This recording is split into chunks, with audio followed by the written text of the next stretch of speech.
Muito boa noite, amigos. Estamos começando mais uma edição do Toque de Bola. Hoje tivemos 4 jogos pela Copa do Mundo. 4 jogos que decidiram aí como vai ser a disputa das oitavas de final. Com detalhe, no Grupo F, os jogos realizados à noite aqui na Itália e no fim da tarde aí no Brasil, com o empate entre Holanda e Irlanda e a vitória da Inglaterra sobre o Egito, houve a necessidade de um sorteio para se definir o segundo e terceiro lugares.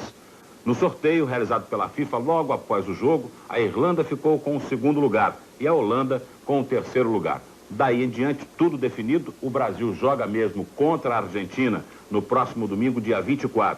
Temos essas informações, os jogos de hoje, análise sobre a situação de como está a Copa do Mundo após a realização da fase preliminar eliminatória com 36 jogos realizados, enfim, tudo que está aqui acontecendo na Itália. Vamos para o intervalo, em seguida nós vamos voltar falando sobre os jogos de hoje. Fique com a gente.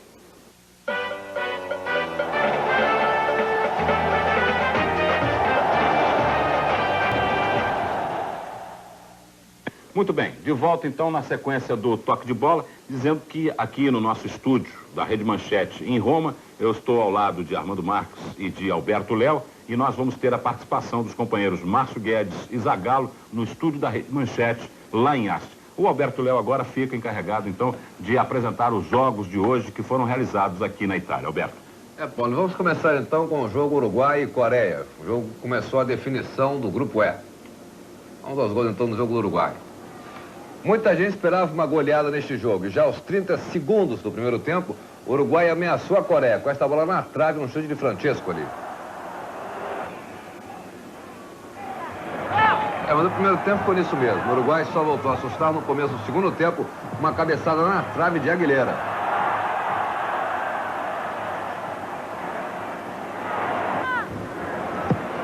No último minuto do jogo, milagre. Na cobrança da falta, a bola cai na cabeça de Fonseca, que completa para o gol e comemora com toda emoção.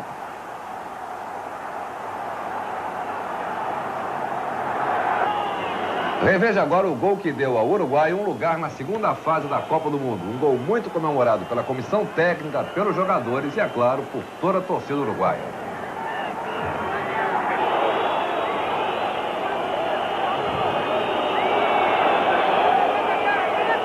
Em Paulo, outro jogo de hoje, Bélgica e Espanha, definição do grupo. Vamos aos gols, principais lances também, com a narração de Paulo Stein. A chegada do Salinas, livrou para mim, foi pênalti.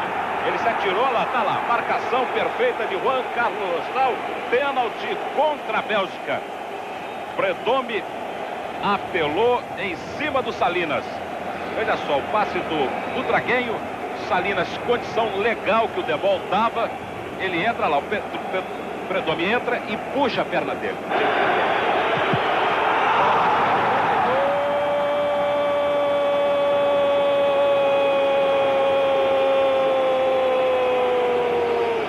Da Espanha, Michel, camisa número 21, aos 26 minutos, primeiro tempo de jogo.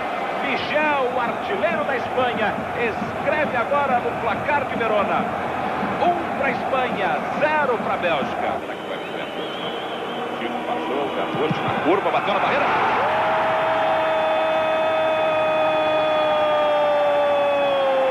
Da Bélgica, Verfurt, camisa número 22, aos 29 minutos. Primeiro tempo de jogo, Verfurt escreve agora no placar de Verona. 1 para a Bélgica, 1 para a Espanha. Adrenua na área. Tentativa. Gol! Corris, camisa número 14, aos 38 minutos. Primeiro tempo de jogo, Corris escreve agora no placar do estádio Vitorino. 2 para a Espanha, 1 para a Bélgica. De Grise, pode arriscar, hein? Tocou para o Tielemans.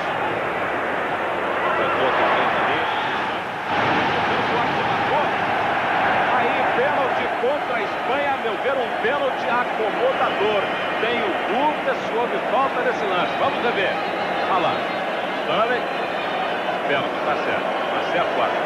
Fez a alavanca, botou o pé na frente e puxou o corpo. Bola na trave, chuta por baixo da Cris, bola vai na trave. Vamos agora à definição do grupo F, começando com o jogo Inglaterra e Egito. Os gols e os principais lances da partida.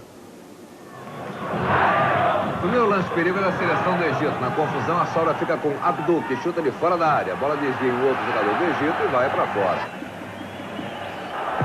Agora o ataque da esquerda da Inglaterra.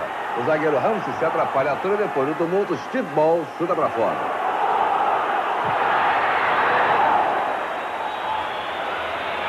Novo ataque da Inglaterra, dessa vez pela direita. Gascoigne é derrubado dentro da área. Armando, foi pênalti? Claríssimo. Ele foi no pé de apoio do jogo. Repare só, ele dribla, ele vem pra cá, olha lá. Ele empurra, ele com o braço faz a alavanca e com o pé derruba. Pênalti. O juiz não marcou. Grani quase marca de fora da área, mas o goleiro chuta na Inglaterra, não deixou a bola entrar. Resposta da Inglaterra vem aos 44 minutos. Paul Parker chuta e Schober faz. Boa defesa.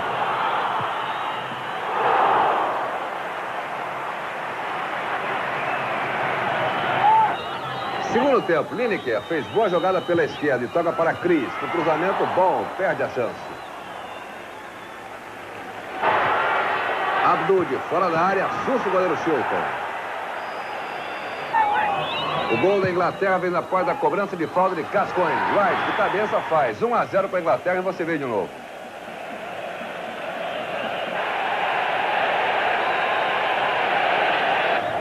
O Egito quase empata com Abdel Hamid, a bobeira dos ingleses. Mas o bandeirinha marcou um impedimento no lance.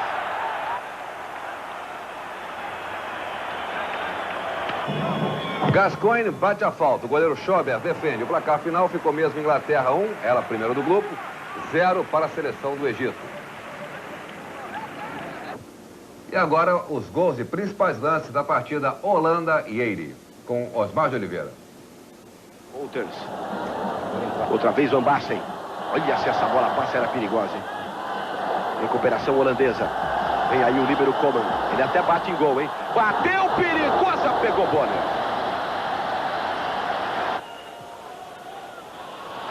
Gillett. Boa bola dele. Foi pro fundo, pintou o gol, bateu. Gol!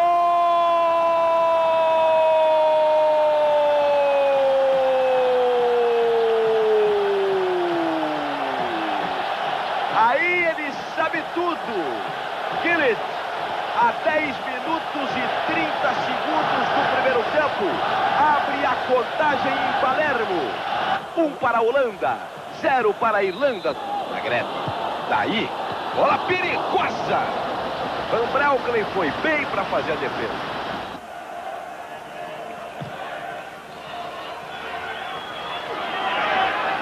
Queen. Atrasada de bola, esquisito, olha a sobra, pintou, gol!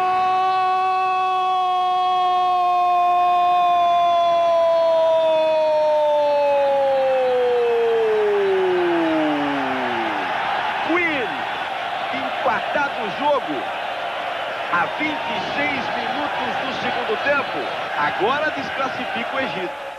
Ô Armando, você reclamou muito da arbitragem desse jogo. Eu, ao longo da minha vida de árbitro, já vi muitos fatos como esse. Eu me recordo em 58, na Suíça, Brasil, Yugoslávia, que os jugoslavios faziam assim para nós, 1-1, classificamos nós dois, a gente não entendia coisa nenhuma, queria atacar. O que nós fizemos bem, respeitamos o jogo. Em 1962, a Rússia ganhava de 4-0 a Colômbia, nas Folhas Tantas, e de repente se deu conta que ia jogar contra o Brasil. Aí resolveu entregar o jogo, tomou 4 gols no segundo tempo e fugiu do Brasil. Em 86, Áustria e Alemanha, a mesma lambança. 82. Mas em 72, na Olimpíada, eu optei terceiro e quarto lugares, Alemanha Ocidental e Rússia, e eles ficaram 90 minutos e mais 30 da prorrogação, tocando bola para cá. Ninguém passou, para mim foi uma beleza, mas eu acho isso imoralidade. Hoje eu vi isto, e vi pior. De acomodação de um árbitro tido como árbitro para a final, ou cotado como árbitro para a final. Tomou água com os jogadores por 2 vezes, conversou com o jogador, chamou os capitães para conversar, entendeu? Não quis nada com a arbitragem. Ele não teve erros técnicos, ele teve erros de comportamento. Comportamento não condizente com a atitude de um árbitro que está no Mundial. Se ele está com sede, espere mais 20 minutos, espere mais meia hora para beber água. Não é pegar a garrafa do jogador, beber, pipi, batendo papo, conversa dali. E se acomodou ante o espetáculo vergonhoso, lastimável, que nós assistimos, que esperamos que a FIFA tome uma deliberação para que não ocorra mais isso. Porque o público merece respeito. Aí, um depoimento aí do Armando de observação de arbitragem, realmente, que traduz tudo aquilo que aconteceu na partida. Nós vamos para um intervalo, já já a gente volta então na sequência do toque de bola. Fique com a gente.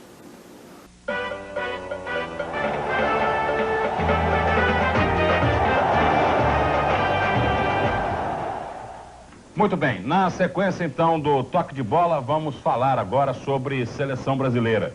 O Márcio Guedes e o Zagallo já estão lá em Haste. Vamos então apresentar o material sobre seleção brasileira. Alberto Léo. Paulo, primeiro vamos ver o que foi o treino de hoje da seleção. Jogadores titulares, evidente, estão de folga, jogaram ontem, mas hoje à tarde os reservas da seleção foram a campo para um treinamento. A Copa do Mundo parte agora para uma fase especial. Ou vai ou racha. Das oitavas de final em diante, perder vai significar voltar para casa. Por isso, hoje no estádio municipal em Haste, Lazzaroni reuniu as reservas mais Miller, Romário e Silas e fez um jogo-treino contra um time de Haste. Alemão e Ricardo Rocha ficaram à vontade, não treinaram. Os reservas venceram por 12-0. Para Alemão, agora é uma etapa completamente diferente. Nós precisamos vencer. Nós temos que entrar sem errar, finalizando bem melhor e com muito mais determinação de antes. Acho que agora o momento é decisão a cada partida. Mas um jogador está visivelmente aborrecido, Aldair. Isso porque continua na reserva. Aliás, é o mesmo caso de Renato, que continua esperando uma oportunidade de entrar no time. Fazer, né? Ter treinado aí, me dedicado aos treinamentos, ter recebido o elogio do treinador. Mas quem decide o time, quem decide o pessoal que fica no banco é ele, né? Então, continuar fazendo a minha e esperar. Quem conhece você bem, Renato, sente que você, nessas suas palavras, você está um pouco magoado com isso ainda, não tá? Acho que no momento que você vê que tem condição de realizar uma coisa e de repente você não consegue porque o pessoal não te dá uma chance, é lógico que ninguém fica contente. Mas eu não posso fazer nada, né? Eu recebo ordens e tenho que cumprir essas ordens. Então vamos continuar treinando aí. No momento, se ele precisar de mim, tenho certeza que vou dar conta do recado. E o Miller também conversou hoje com o Márcio Guedes. Eu achei que você entrou com muita vontade ontem, entrou com uma raça extraordinária e isso foi fundamental para a seleção. Acho que você tem que procurar jogar o melhor para a equipe, não, e procurar fazer aquilo que o treinador quer. Então acho que eu procurei desenvolver o melhor trabalho possível, já que é um momento importante da partida, que a partida não é que foi uma grande partida, mas acho que com bastante paciência e calma a seleção conseguiu, numa única falha deles, fazer o gol da vitória. E você acha, Miller, que estamos no caminho certo, que esse é o time que deve ser mantido agora, o esquema, o time, a filosofia de jogo, que muita gente talvez não aceite, não é um futebol desses de a torcida dá cambalhotas na arquibancada de alegria, mas no final o Brasil está ganhando e é um futebol de eficiência. Então você acha que é esse o caminho? Acho que a gente está no caminho certo, não? A cada partida a tendência é melhorar mais ainda e esperamos nessa partida decisiva contra a Argentina fazer uma grande partida e bater a Argentina, vamos passar para a próxima fase. Falar em próxima fase, o Bebeto também aguarda que ele possa ter condição de jogo. O Bebeto poderia jogar no domingo passado, acabou se machucando no joelho e ficou de fora da partida. Bebeto hoje também conversou com os nossos repórteres. No ataque da seleção brasileira, um vazio. Tinha alguém ausente. Careca estava dispensado porque jogou ontem, mas não era isto que incomodava. Era Bebeto que na última semana sofreu uma contusão na dividida de uma bola com Zé Carlos. Saiu de campo, não voltou mais. Disseram que não era nada grave. Ainda hoje confirmam isto. Bebeto melhorou de ontem para hoje, aquela pancada na coxa que sofreu naquele encontro com o Zé Carlos. Nós fizemos ontem uma ecografia, felizmente não tem lesão muscular, apenas a dor localizada com edema e impotência funcional. Por isso não tem condições de treinamento. Agora o local está muito inchado? Inchou um pouco, é verdade, mas não tem hematoma, é só edema. No caso não houve nenhum derrame? Absolutamente não. Agora, não se pode dizer que o Bebeto está fora da Copa, seria precipitado? Muito precipitado dizer uma coisa dessa, porque é muito cedo. E ele poderia entrar num jogo a partir de quando? Não sei, depende da reação dele. Vamos ver. Primeiro tem que treinar para provar que tá bom. E só provavelmente na próxima semana. Apesar do Dr. Lídio Toledo, médico da seleção brasileira, falar que o caso Bebeto está evoluindo bem, uma coisa está certa. O próprio Dr. Lídio acredita que somente na outra semana Bebeto volta a treinar. E, portanto, ele deve ficar fora dos 2 próximos jogos do Brasil. Isto significa que ver novamente Bebeto vestindo a camisa do Brasil só mesmo se o time chegar às semifinais da Copa do Mundo. E hoje ficou confirmado. Realmente a Argentina é o próximo adversário do Brasil na Copa do Mundo. O técnico Sebastião Lazzaroni fala do nosso próximo aniversário.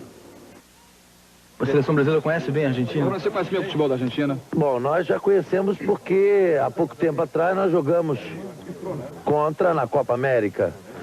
Mas ao mesmo tempo, o quadro de observação daqueles que podem ser nossos adversários é constante. E nós temos aí agora a montagem deste estudo para estabelecer que tipo de comportamento o Brasil deva ter contra a Argentina no próximo domingo. Mas, Arone, agora é o tudo ou nada, né? Não tem mais tabela, não tem mais regulamento, tem que jogar para vencer, nem que seja nos pênaltis. Se o Brasil mantém a sua característica, o padrão tático, muda em alguma coisa?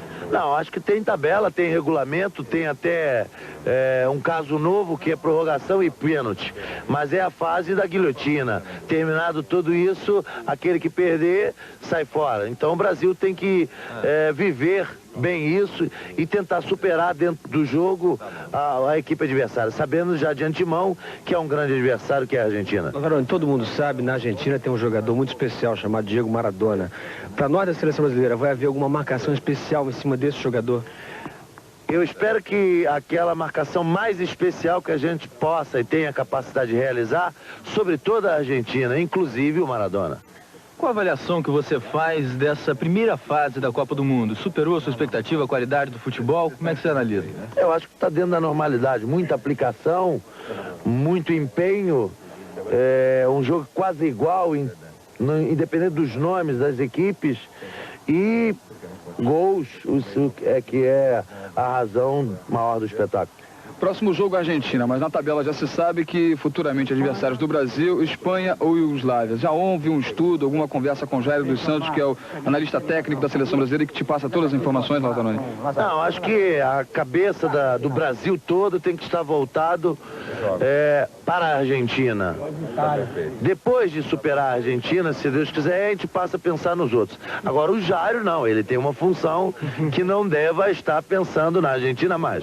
Lazzaroni, até agora, pela avaliação que você faz dos jogos da Copa do Mundo, das seleções, quais essas seleções que você apontaria como também favoritas para chegar a uma final junto com o Brasil, por exemplo?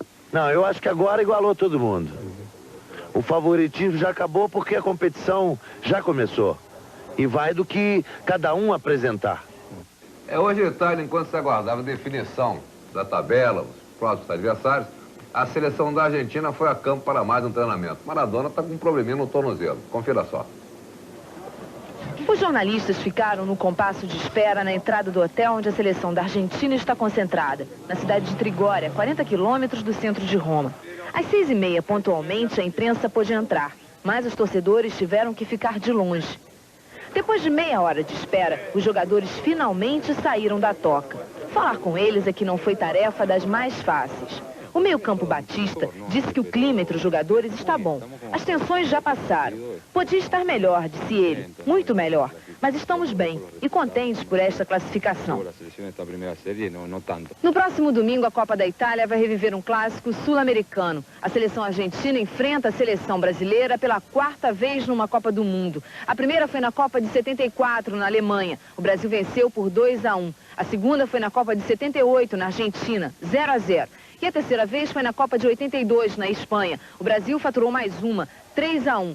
Para os jogadores argentinos, este vai ser um jogo muito difícil. E eles não têm a menor dúvida de que agora, nesse momento, a seleção brasileira é mais forte que a seleção argentina. Burruchaga, que está contundido, disse que vai jogar, principalmente num jogo contra a seleção brasileira. É uma grande equipe, disse ele. favorita para vencer o Mundial. Será uma partida difícil. Nós temos as mesmas chances e pode ser que o Brasil se apresente melhor do que nas 3 primeiras partidas. Nós estamos seguros e confiantes no nosso trabalho. Maradona foi o último a sair. A imprensa correu atrás.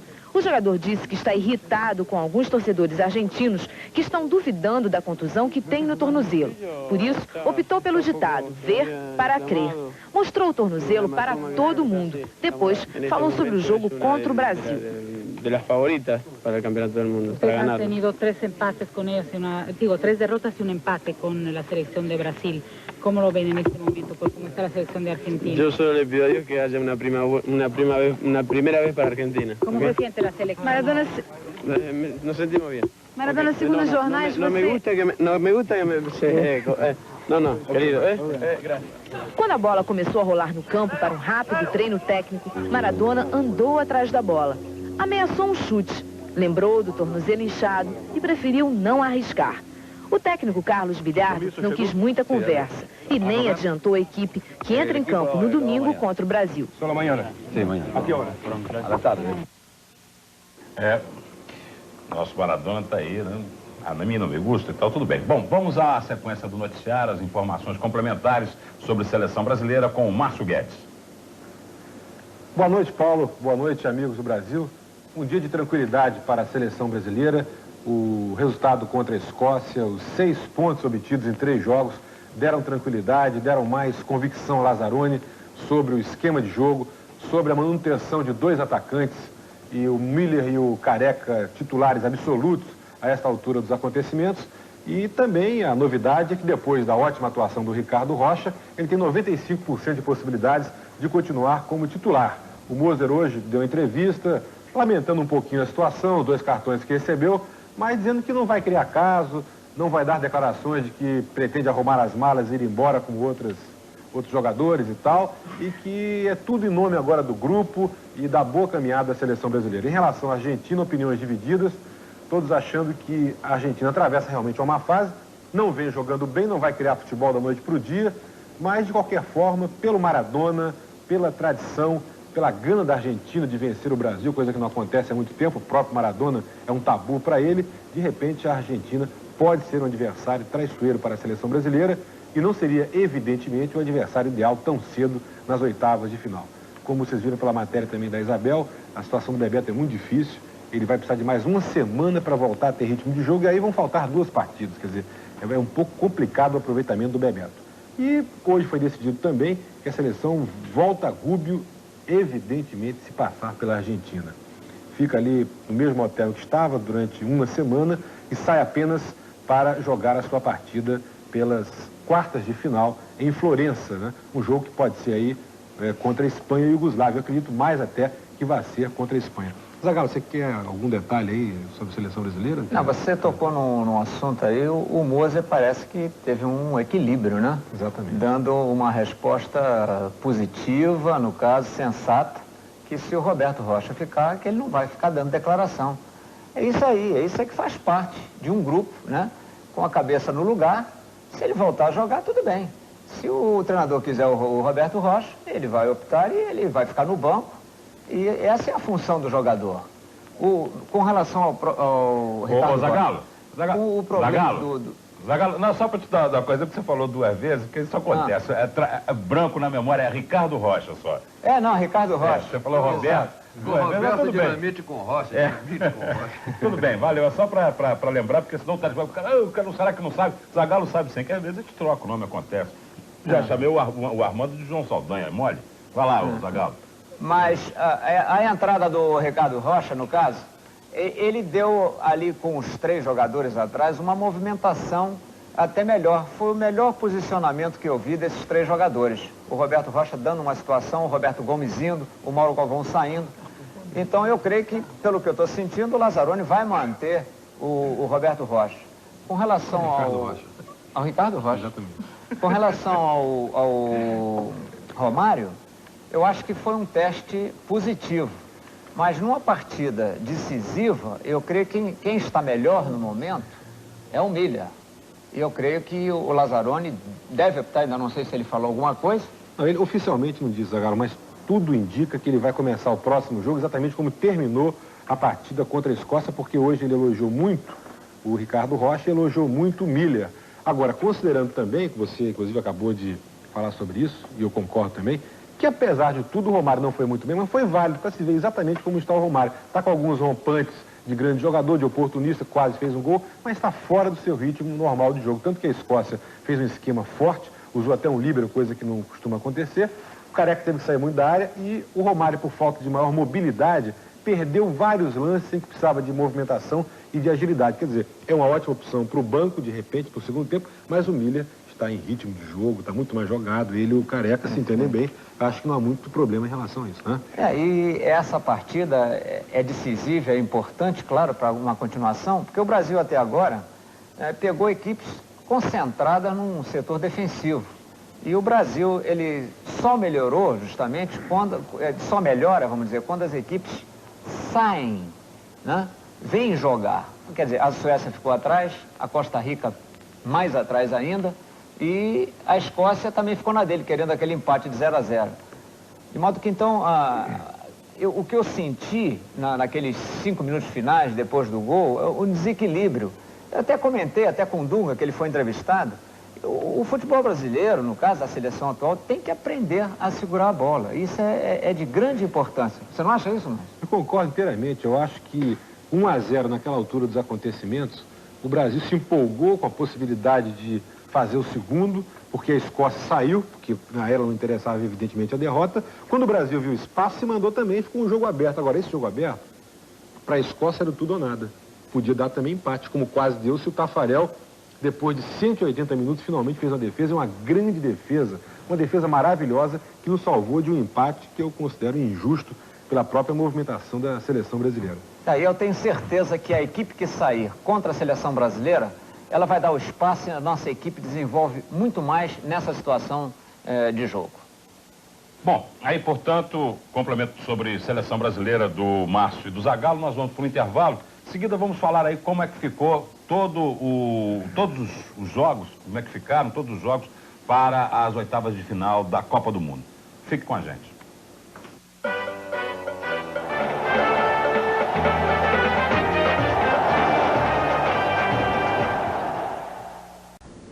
Bem, na sequência, então, do toque de bola, eu vou fazer aqui, vou saber de cada um. Posso ainda só um minutinho? Quer só aproveitar hoje? Você não hoje? quer deixar a gente falar aqui, não, Armando? Queria aproveitar só hoje, dia 21 de junho, e dar um abraço no Zagallo.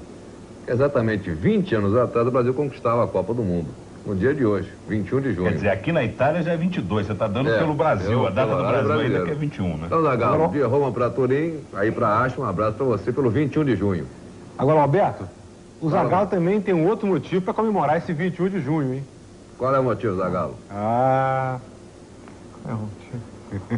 Faz um ano. Faz um ano? É, que o Botafogo foi campeão, tá certo. É, rapaz, aquele gol do Maurício, tá certo. É. Um abraço aí a toda a torcida botafoguense, né? Já tá fazendo um ano que o Botafogo não ganha título, hein? Não, bom, mas tá na final. Bom, mas já tá fazendo um ano. Bom, vamos lá. Ficaram os seguintes jogos, eu vou perguntando a cada um a opinião, o palpite que cada um tem sobre os jogos que ficaram aí. Vamos lá. Itália e Uruguai. Armando Marques. Itália. Itália. Alberto Léo. Itália. Zagallo. Itália. Márcio Guedes. Itália. Itália. Então a Itália entra como favorita aí na mesa. Eu já vou discordar de todo mundo. Eu acho que é um jogo meio complicado. O Uruguai de vez em quando faz uma falseta. Eu estou achando que de repente dá Uruguai aí. Mas aí a maioria falando de Itália. Irlanda e Romênia. O Armando, sempre pela mesma ordem. Nos pênaltis. Nos pênaltis para quem? Decidir nos pênaltis. Quem? Aí São Pedro é que sabe. São Pedro que sabe. Alberto Léo. Eu vou com a Romênia. Romênia. O Zagallo e o Márcio. Romênia. É, o jogo equilibrado, mas Romênia. Romênia. Eu acho que também é um jogo difícil se apontar um vencedor aí. Bom, vamos lá para o terceiro jogo. Bom, com detalhe, eu vou dando para você também o seguinte: Itália, Uruguai, Irlanda e Romênia, os vencedores desses dois jogos vão fazer um confronto na fase seguinte, nas quartas de final. Quer dizer, Itália, Uruguai, Irlanda e Romênia, vencedores desses dois jogos, se encontram na fase seguinte. Agora, vamos lá para Espanha e Iugoslávia. Armando. Espanha. Espanha. Alberto. A Iugoslávia vem bem, mas eu acho que a Espanha vai ganhar o jogo. Zagallo e Márcio Guedes. Espanha. Espanha. Então, a Espanha aí com favoritismo total aqui na mesa. Do outro jogo que vai fazer parte aí para se decidir, né, na próxima etapa, Argentina e Brasil, Armando. Começa com o Zagallo agora. Não, Zagallo, pronto. O Armando pediu, Zagallo. Brasil. Márcio. Convém ficar de olho vivo aí, mas Brasil. Alberto. Eu ia falar exatamente o que o Márcio colocou. Evidente, estamos torcendo pelo Brasil, o Brasil é o favorito agora. Vamos tomar cuidado com a Argentina, é sempre bom. Armando Marques. Lamentavelmente, eu acho que esse jogo também vai para o pênalti. Pro pênalti. E com a ajuda de São Pedro. Pro Brasil. Pro Brasil, claro. Pro Brasil. Chega de perder pro pênalti. Tá bom. Então, Brasil... Há 4 anos atrás perdemos nos pênaltis. 21 de junho perdemos para a França nos pênaltis. Pra França, 4 anos. Também é uma data, né, realmente? Copa de 86. Exatamente, a data de 21. Bom, vencedor de Brasil e Argentina e de Espanha e Iugoslávia se encontram na fase seguinte. É bom você já ir pegando isso bem aí. Bom, outro jogo, Alemanha e Holanda. Márcio Guedes, você. Eu acho que a Alemanha vai ganhar porque está melhor e pela força física. A Holanda cai no segundo tempo. Alemanha. Zagallo. Alemanha também. Alberto. Ô Paulo, eu esperava muito mais da Holanda nessa Copa. A Alemanha pinta realmente como favorita do jogo. Armando. Eu estou de acordo, a condição física da Holanda é lamentável. Alemanha. Alemanha. Vamos para outra partida. Costa Rica e Tchecoslováquia. Márcio. Pode dar Costa Rica, mas eu fico com a Tchecoslováquia. Zagallo. A Tchecoslováquia já devia ter obtido um resultado melhor contra a Itália. Houve um gol anulado, estaria naquela altura 1-1. Eu acho que a Tchecoslováquia ganhará da Costa Rica. Alberto Léo. Valeu o esforço da Costa Rica, mas acho que ela não passa da Tchecoslováquia, não. Armando. Tchecoslováquia dá um gol de vantagem. Tá aí. Tchecoslováquia é outra favorita. E o vencedor de Costa Rica e Tchecoslováquia enfrenta na fase seguinte o vencedor de Alemanha e Holanda, quer dizer. Bom, vamos aqui. Inglaterra e Bélgica. Alberto, começa você agora. Esse é um dos jogos mais difíceis da Copa, Paulo. Pelo menos dessa fase aí. A Bélgica vem, apesar de ter perdido 2 para a Espanha, ela vem bem. A Inglaterra também decepciona um pouquinho. Mas na chegada eu sou mais da Inglaterra. Armando. Bélgica. Márcio e Zagallo. Tudo pode acontecer. O panorama é de equilíbrio. Eu acho a Bélgica mais time atualmente do que a Inglaterra. Mas o esquema da Inglaterra é muito competitivo, futebol força, muita camisa. Eu fico com a Inglaterra, mas torço pela Bélgica. Bom, você fica então com a Bélgica? Não, com a Inglaterra. Inglaterra. Ficou então... em cima do muro. Não, eu torço pela Bélgica. Eu torço pela Bélgica, mas acho que vai dar a Inglaterra. São 2 votos aí para a Inglaterra. Com um detalhe só, Paulo, a Bélgica já está merecendo também. Na Copa de 86, ela chegou na semifinal e perdeu para a Argentina. Quer dizer, a segunda Copa do Mundo que a Bélgica vem fazendo uma bela campanha. Colômbia e Camarões, Alberto. Seleção de Camarões muito simpática, mas deve dar Colômbia. Armando. Vamos comer o Camarões ao jantar. Zagallo e Márcio. Pelo que a Colômbia jogou diante da Alemanha e pelo que o Camarões jogou, eu falei Camarões, mas é Camarões. Camerun. O que jogou diante da Rússia, da Colômbia. A Colômbia mais time. Colômbia aí também aparece como favorito, na minha opinião. Então, Itália, Romênia, Espanha, quer dizer, se der o que nós aqui falamos, né? Os próximos jogos, depois dessas oitavas, seriam Itália e Romênia, Brasil e Espanha, Alemanha e Tchecoslováquia e Inglaterra e Colômbia. Isso pela previsão aqui das pessoas que estão hoje no toque de bola. Vamos aqui na sequência. Eu vou passar para o Armando, você, o Márcio e o Zagallo. Temos aqui uma série de levantamentos que nós fizemos sobre a Copa do Mundo nesses 36 primeiros jogos. Armando, com você aí. Nesta primeira fase, foram marcados, assinalados 79 gols. No grupo A, 14, grupo B, 14, no grupo C, 11, no grupo D da Alemanha, 19, o maior número de gols dessa primeira fase. É o ataque mais positivo da Alemanha. 14 no grupo E e 7, o mais fraco, no grupo F. A Alemanha com 10 gols, só para complementar. A média de gols... Com um detalhe só, mano. Você tem um grupo F de menor número de gols, 7, e depois é o do Brasil com 11. Sim, é verdade. Nos 36 jogos, nós temos uma média de 2 gols,19 por partida.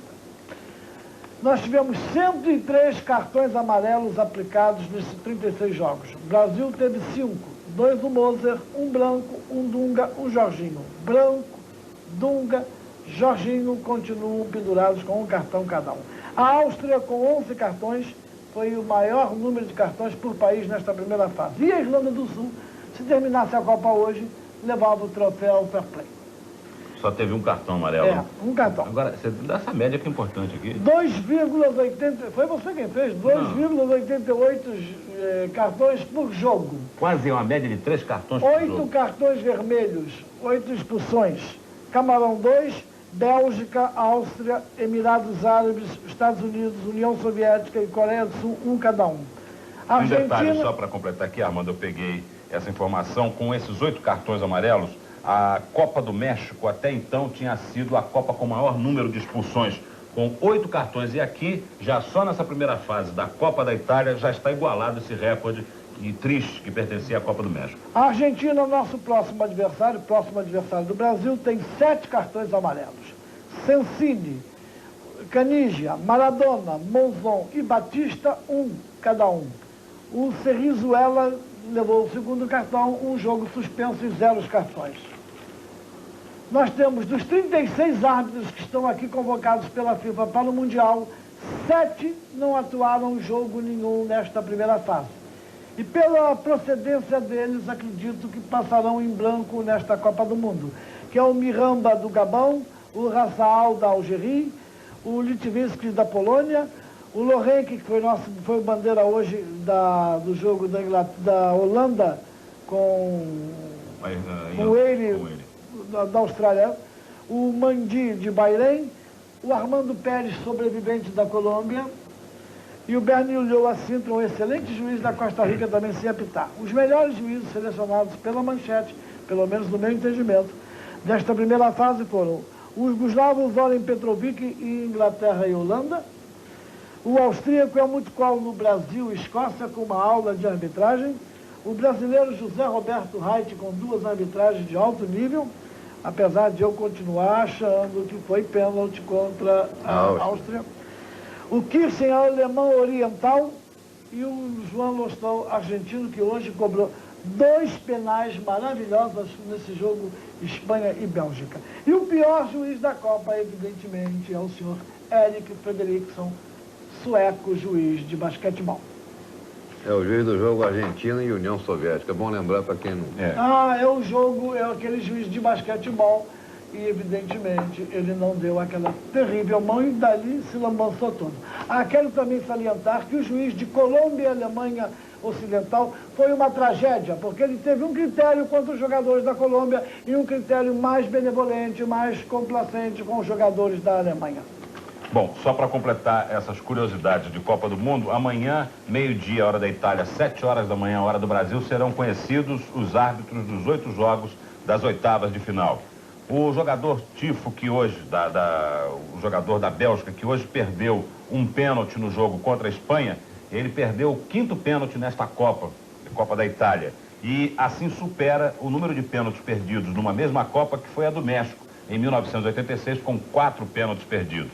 A Copa do México até hoje foi a Copa que teve mais pênaltis assinalados, 16 pênaltis. E a Espanha é a seleção que mais pênaltis perdeu numa Copa do Mundo. 3 pênaltis em Copa do Mundo perdidos pela Espanha. Evidentemente que não é nada durante o jogo, durante a partida. Com a expulsão hoje, que eu já falei do coreano Dunk Yu-Yun, né, e está igualado aí o número de expulsões, 8 expulsões na Copa do Mundo do México com a Copa da Itália agora. E um outro detalhe curioso, a Coreia é a seleção que não vence há 8 jogos. E a Bulgária é que tem um recorde de jogos, participações em Copas e jogos não vencidos, com 16 participações, 100 vitórias em Copa do Mundo. Essas curiosidades eram importantes para a gente completar aqui esse quadro de informações. Eu só queria acrescentar uma informação importante. O vice-presidente da Comissão de Árbitros da FIFA, o brasileiro Abílio de Almeida, desmentiu categoricamente as informações que foram passadas pela Secretaria-Geral da FIFA que havia 3 juízes que haviam sido afastados do quadro. Não tem nenhum juiz afastado e a comissão se reunirá sexta-feira, 22, para decidir esses problemas. eles desmentem categoricamente punição pública aos árbitros do quadro da FIFA. Paulo, só uma curiosidade, a seleção da Suécia foi quem teve uma das melhores classificações para a Copa do Mundo. Ela fez uma excelente campanha nas eliminatórias, mas acabou não passando para a próxima fase com um detalhe. Ela perdeu os 3 jogos do grupo pelo mesmo placar, 2-1. 3 jogos. Perdeu 2-1 para o Brasil, 2-1 para a Escócia e 2-1 para a Costa Rica. E com detalhe, nos 2 jogos que ela perdeu para a Escócia e para a Costa Rica, ela foram um placar de virada. Ela saiu na frente e os adversários viraram o placar, que não aconteceu só no jogo do Brasil. Para aí de vocês, ô Márcio e Zagallo, vocês têm assim algum detalhe desse tipo aí para a gente... Curiosidade da Copa? Para levar ao telespectador, observação? Não, a curiosidade foi o que aconteceu entre Holanda e Irlanda nos 10 minutos finais do jogo. O Armando, como árbitro, poderia falar alguma coisa sobre o que aconteceu? Aonde? Não, o Zagallo está lembrando, você já tinha falado no início do programa, da arbitragem de hoje. Zagallo, eu tinha dito aqui, você... Mas não tinha chegado já? Não, já tinha, porque nós não estamos ainda com a canalização de satélite para a haste, aquele início do programa, e o Zagallo não Zagallo, por mais que eu veja esse tipo de coisa, por mais vezes que eu tenha assistido, e assisti isso em 58, assisti isso em 62 em Rússia e Colômbia, assisti isso em 72 nas Olimpíadas, jogo que eu lamentavelmente apitei, Alemanha e União Soviética. Qual foi o jogo em 72? União Soviética? Nas Olimpíadas, 3º e 4º lugar, ficaram tocando bola de um lado para o outro, de outro para o outro, porque aos dois não interessava coisa nenhuma, e os dois levaram a medalha. E depois de 82, Áustria e Alemanha, e agora eu acho isso uma imoralidade. Quando um time começa a tocar o lé e a dar baile do adversário, o juiz tem o poder de aplicar em gentleman conduct com tiro indireto, também devia de proibir, neste caso, essa imoralidade. Perfeito. Agora, eu queria só falar o seguinte, esse jogo aí que foi lembrado da Alemanha e Áustria, eu considerei realmente uma imoralidade, porque foi uma coisa feita desde o começo e que prejudicava interesses de terceiros. Agora, o que aconteceu hoje, nesse jogo aí... Holanda e Irlanda. Holanda e Irlanda, as equipes saíram para a vitória. O jogo foi bem disputado, a Holanda cansou no segundo tempo, a Irlanda chegou merecidamente ao empate. Então aconteceu o seguinte, faltando 10 minutos, estava lá a Inglaterra ganhando de 1-0 do Egito. Então, o empate classificava os dois. E houve até um medo natural de um time sair para tentar o segundo gol e levar o primeiro. Aí eu tenho a impressão de que não se pode falar muito em desonestidade. Eu acho que se eu fosse jogador, se fosse técnico, a minha orientação seria essa. Vamos segurar o resultado. É uma questão de sobrevivência, de preservação. O Egito é que tinha que se virar para ganhar o jogo lá, porque você podia arriscar a sua própria continuação na Copa do Mundo. Eu não concordo com a tese hoje de que houve qualquer coisa antiesportiva. Eu não falei em desonestidade, eu falei em imoralidade porque houve um desrespeito ao público. Não, os times ficaram tocando bola. Eu achei um desrespeito ao público. E olha, todo jogo dessa natureza eu acho um desrespeito, que você fique tocando bola de um lado para o outro e não faça aquilo que o futebol é o objetivo principal.